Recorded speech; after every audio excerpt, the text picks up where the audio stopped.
కాబట్టి exit polls అన్నీ కూడా ఏం చెబుతున్నాయి ఏంటి అనేది. సో ఇప్పటి వరకు అయితే పోలింగ్ 5 గంటల వరకు ముగిసింది చూసుకుంటే 58% పోలింగ్ నమోదైనట్లుగా మనకి సమాచారం అందుతుంది. సో పూర్తి స్థాయిలో ఏం జరుగుతుంది, ఎంత పర్సంటేజ్ వస్తుంది అనేది మనకి తర్వాత క్లారిటీ వస్తుంది. బట్ ఇప్పుడైతే 58% పోలింగ్ చూసుకుంటే చాలా ఎక్కువగానే జరిగినట్టుగా, అంటే గతంతో పోలిస్తే 2020 ఎన్నికల్లో మాత్రం 44.52% మాత్రమే నమోదైంది. ఇది సేమ్ 5 వరకు. బట్ ఈసారి అదే 5 వరకు 58% అంటే 13% పెరిగినట్టు.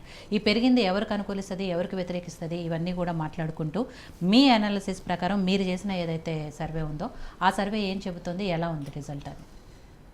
థ్యాంక్ యూ అండి ఆపర్చునిటీ ఇచ్చినందుకు. యాక్చువల్గా మేము చేసింది 10 days బిఫోర్ చేసి అప్పటి వరకు ఇచ్చిన రిజల్ట్ కదండి. ఇప్పుడు ఏదైతే మీరు పర్సంటేజ్ చెప్పిండ్రో పార్లమెంట్లో ఇదివరకు ఒకసారి చూసినాం 60%. సో 58%, 60% అనేది ఓకే, అంటే డిసైడింగ్ ఫ్యాక్టర్ కాదు. ఎప్పుడైతే యాంటీ ఇన్కంబెంట్స్ ఎక్కువ ఉందనుకోండి, 70, 72, 73 దగ్గరికి వస్తే ఓటర్స్ అనేవాళ్ళు ప్రభుత్వాన్ని చేంజ్ కోరుకుంటున్నారు. దీంట్లో ఒకటి ఫస్ట్ పాయింట్. సెకండ్ ఏంటంటే ఢిల్లీ అనేది డిఫరెంట్ ఎంటిటీగా జరిగింది. అయితే మేము చేసేటప్పటికి ఆప్ ఏదైతే ఉందో కేజ్రీవాల్ గారికి అది కొంచెం ఎడ్జ్లో ఉండే. ఏదైతే బడ్జెట్ వచ్చిందో మొన్న బడ్జెట్ 12 lakhs స్లాబ్ ఏదైతే ఉందో ఆ స్లాబ్ అనేది ఒక 2 కాన్స్టిట్యుయెన్సీల మీద ఇంపాక్ట్ చూపెడుతుంది. ఎవరైతే ఉన్నత వర్గాలు, ఐటీ కంపెనీలో జాబ్ చేసేవాళ్ళు, కొంచెం హెచ్ఆర్ మేనేజర్స్, ఇట్లాంటి వాళ్ళు కొంత ఒక ప్రయోగాలంటే కొన్ని కాన్స్టిట్యుయెన్సీస్ చూసినాం మేము. ఆ కాన్స్టిట్యుయెన్సీలో 1-2 ఎఫెక్ట్ ఉన్నది. ఈరోజు మధ్యాహ్నం కూడా మేము అబ్జర్వ్ చేస్తే ఏముందంటే ఏదైతే కొన్ని ఛానల్స్లో ఓటర్స్ను చేస్తే, సో వాళ్ళు చెప్పలేదు మేము బీజేపీకి వేస్తామని, కానీ so budget is good, so my thought is అన్నట్టు చెప్పినారు. సో నాకు తెలిసి ఒక 2 ఉంది. ఇప్పటికి కూడా స్టిల్ నేను ఏం ఆలోచిస్తున్నా అంటే 40% ఏదైతే కేజ్రీవాల్ గారి కింది స్థాయిలో ఓటింగ్ ఉంది కదా, ఏదైతే స్లమ్స్లో ఉండేవాళ్ళు, ఎస్సీలు, తర్వాత ముస్లిమ్స్, మైనారిటీసు, ఇప్పటికి కూడా నాకు తెలిసినంత వరకు ఒక 20% ఆమ్ ఆద్మీ వైపే ఉన్నారు. సో ఎగ్జిట్ పోల్స్ అనేటువంటిది నాకు తెలిసినంత వరకు ఇప్పుడు నేను ఒక స్ట్రాటజీస్ అయినా కానీ నమ్మలేను. అయితే ఎగ్జిట్ పోల్స్ ఎప్పుడు నమ్ముతారండి విజితారు? మన ఆంధ్ర, తెలంగాణ, మన తమిళనాడు, ఉత్తరప్రదేశ్, ఇట్లాంటి వాటిని మహారాష్ట్ర నమ్మచ్చు. ఒక వేవ్ యాంటీ ఇన్కంబెంట్స్ కనుక స్టార్ట్ అయితే కంప్లీట్గా మొత్తం స్టార్ట్ అవుతుంది. కానీ చిన్న రాష్ట్రాలు ఏదైతే ఉంది, ఇప్పుడు మన హర్యానా 99% ఏజెన్సీస్ ఎగ్జిట్ పోల్స్ ఏమి ఇచ్చారంటే కాంగ్రెస్ గవర్నమెంట్ చేపడుతుందని ఇచ్చిన. జార్ఖండ్ కూడా చెప్పలేకపోయారు 50% ఏజెన్సీస్. సో ఈ ఏవైతే చిన్న రాష్ట్రాలు 100 లోపు ఉన్నటువంటి అసెంబ్లీ కాన్స్టిట్యుయెన్సీలను ఒక్కొక్క అసెంబ్లీలో అనేది ఒక్కొక్క ఎంటిటీగా తీసుకోవాలి.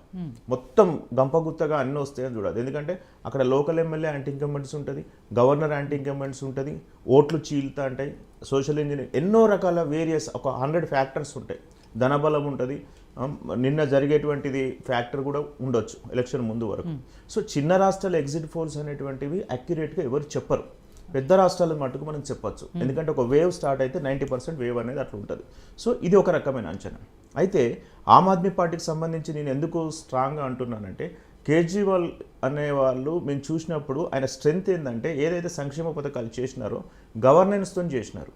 గవర్నెన్స్ అంటే ఇప్పుడు స్కూల్ ఉంది, స్కూల్ ఎడ్యుకేషన్ ఉంది. స్కూల్ ఎడ్యుకేషన్ అనేది సంక్షేమ పథకం కింద తీసుకోకూడదు మనం. అది కంటిన్యూస్గా అభివృద్ధి, అంటే పిల్లలు డెవలప్ అయితేనే, స్కూల్స్ డెవలప్ అయితేనే ఫ్యూచర్ ఉంటుంది అనేది. అట్లాంటి హెల్త్ కూడా మీద చాలా పెట్టారు. ట్రావెలింగ్ మహిళలది కూడా బాగానే ఉంది. తర్వాత హాస్పిటల్స్, మొహల్లా క్లినిక్స్ అని కొన్ని పెట్టినారు, అది బాగానే ఉంది. కొన్ని సంక్షేమ పథకాలు ఏదైతే ఇచ్చిండ్రో, ఇప్పుడు జగన్ గారు సంక్షేమ పథకాలు ఇచ్చారు, ఇప్పుడు మన తెలంగాణలో ఇస్తున్నాం. అంటే హామీలు ఇచ్చుకుంటూ పోయి ఏదో చేయడం కాకుండా ఇచ్చిన వాటిని పర్ఫెక్ట్ చేయడంలో 100% కేజ్రీవాల్ గారు సక్సెస్ అయినారు. అది ఎవరికంటే 40% బిలో పావర్టీ లైన్కు పర్ఫెక్ట్గా రీచ్ అయింది, దాంట్లో నో డౌట్ ఎట్ ఆల్. కాకపోతే ఎప్పుడైతే అరెస్ట్ అయ్యిండో లిక్కర్ కేసులో, కేజ్రీవాల్ గారు వచ్చింది ఏంటంటే యాంటీ కరప్షన్ పేరు మీద వచ్చినాడు.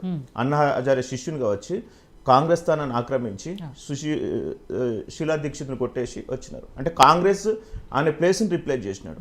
సో ఫస్ట్ టర్మ్ బాగుండే, ఏదైతే మధ్యంతర ఎలక్షన్స్ వదిలిపెట్టాను 2015లో వచ్చినాయి. ఆ తర్వాత దాంట్లో ఏమైందంటే కరోనా ఒకటి వచ్చింది. ఆ కరోనా 2 years అనేది కేజ్రీవాల్కు చాలా హార్డిల్ అయిపోయింది. తర్వాత జైలు పోవడం ఒక 6 నెలలు పట్టింది. ఈ డిస్టర్బెన్సెస్ వల్ల పథకాలు ఏమి ఆగలేదు, కానీ ఈయన ఒక బ్రాండ్ ఇమేజ్ అనేది కొద్దిగా తగ్గింది.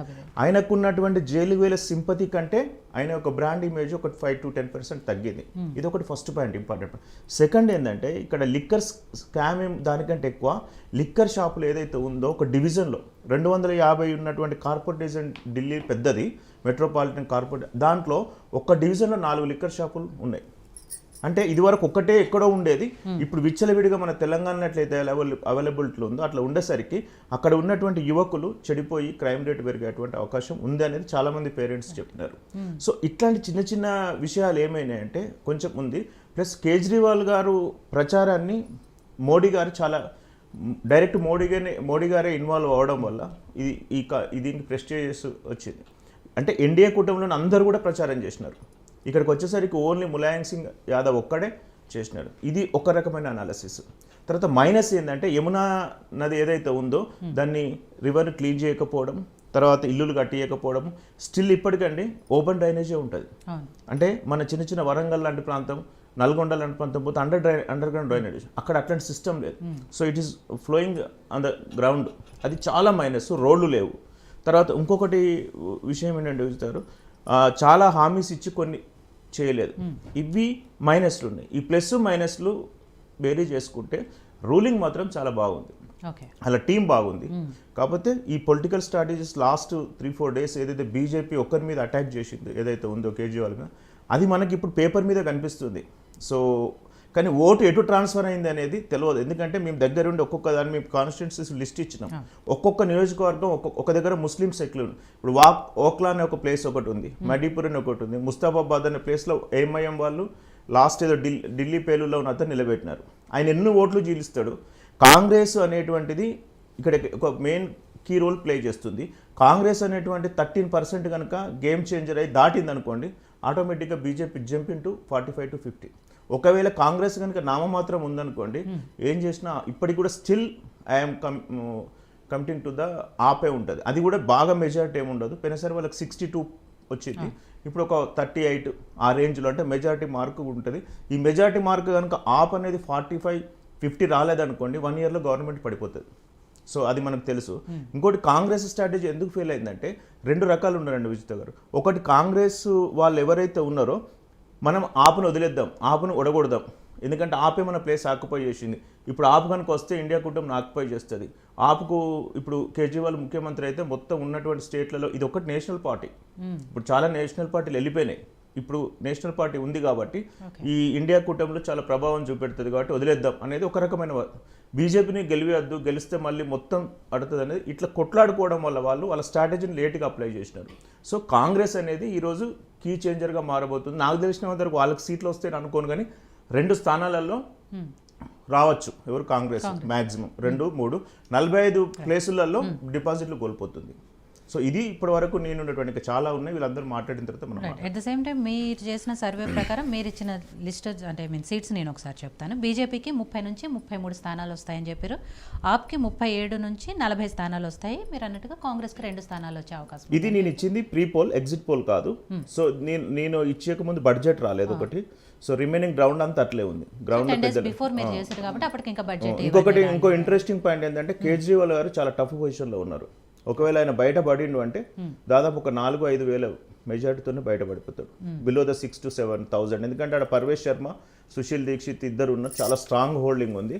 ఆయన కూడా అందరిని మార్చినాడు ప్లేసులు. ఆయన ఎందుకు మారలేదంటే ముఖ్యమంత్రి మారిండు అనుకోండి, ఒక ప్లేస్ నుంచి ఇంకో ప్లేస్కి యాంటీ ఇన్కంబెంట్స్ బయటపడుతున్న ఉద్దేశంగా ఆయన గెలిచినా ఓడినా అక్కడే ఉన్నాడు. ఎందుకంటే ప్రభుత్వం వస్తే అయిపోతుంది, అక్కడ ఆతిషి ఆల్రెడీ ముఖ్యమంత్రి చేసింది కాబట్టి ఆమె ఎట్లయినా గెలుస్తుందనే ఉద్దేశంగా ఆయన ప్లేస్ చేంజ్ కాలేదు. ఒకవేళ కేజ్రీవాల్ కనుక నిజంగా ప్లేస్ చేంజ్ అయితే స్టార్టింగే ఈరోజు చాలా ఓడిపోయేది, గణనీయంగా ఓడిపోయేది. బీజేపీకి బంపర్ స్టాండప్ వచ్చేది.